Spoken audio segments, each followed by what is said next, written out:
Alors bonjour, moi je m'appelle Léa Ourtoul, j'ai 22 ans et je suis en deuxième année d'école de commerce à Rennes School of Business. J'ai fait un bac ES en 2017 et puis ensuite je me suis orientée vers la classe préparatoire aux grandes écoles de commerce, donc voie ECE. Non, c'est jamais évident de faire ces choix de scolarité après le bac parce que voilà, en terminale on parle beaucoup des épreuves écrites du bac, mais moins de l'orientation, si ce n'est quand on doit faire nos choix sur Parcoursup. Donc voilà, faire appel à quelqu'un qui est extérieur à notre famille, à nos amis, c'est intéressant pour identifier voilà, nos points forts, nos points faibles, et ce qu'on aime faire et ce qu'on aime moins faire.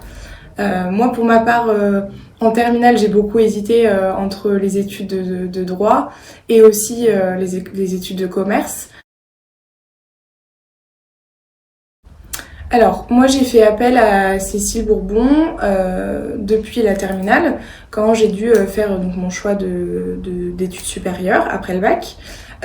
Moi, ça m'a aidé de part parce qu'on a fait un bilan en terminale sur voilà ce qu'on aimait faire et ce qu'on aimait moins faire, sur les qualités et sur les points faibles de la scolarité.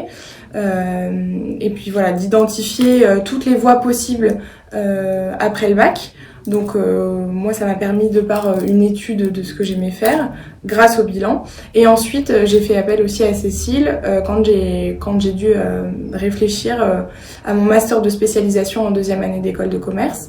Je me suis rappelé après un échange avec Cécile et voilà des questions qu'elle m'a posées que voilà initialement je voulais faire des études de droit, ce qui m'a permis de voir que j'avais une possibilité de faire un double diplôme en droit et en commerce, grâce notamment à un master que mon école proposait, puis un MBA par la suite.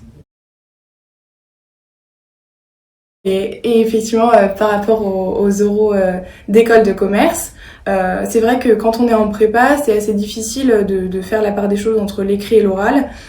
Pendant 2 ans, on prépare beaucoup l'écrit et l'oral un peu moins, même si on a des cols. En fait, voilà, donc j'ai demandé à Cécile qu'on fasse une préparation aux oraux. Donc d'abord, on a étudié la structure de l'entretien aux écoles de commerce, donc du pitch aux questions sur les écoles. Donc pour les questions, elle m'a mis sur la piste des points clés qu'il fallait connaître sur les écoles pour répondre aux questions des jurys. Et ensuite, également, on a fait un travail voilà, sur la gestion du stress lors des oraux. C'est vrai que c'est une source de stress de se présenter devant des jurys qu'on ne connaît pas. Et on a fait des simulations d'entretien, ce qui m'a permis d'être plus à l'aise à l'oral et en répétant régulièrement ce qu'on avait à faire.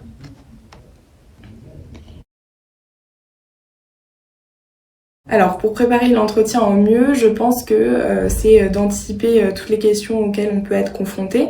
Et ça passe par voilà la préparation du pitch, c'est apprendre à se connaître au mieux avant les oraux, de quel centre d'intérêt on veut parler. Et voilà, c'est gérer sa posture pour le jour de l'entretien, arriver en confiance et avoir anticipé les questions qu'on peut nous poser.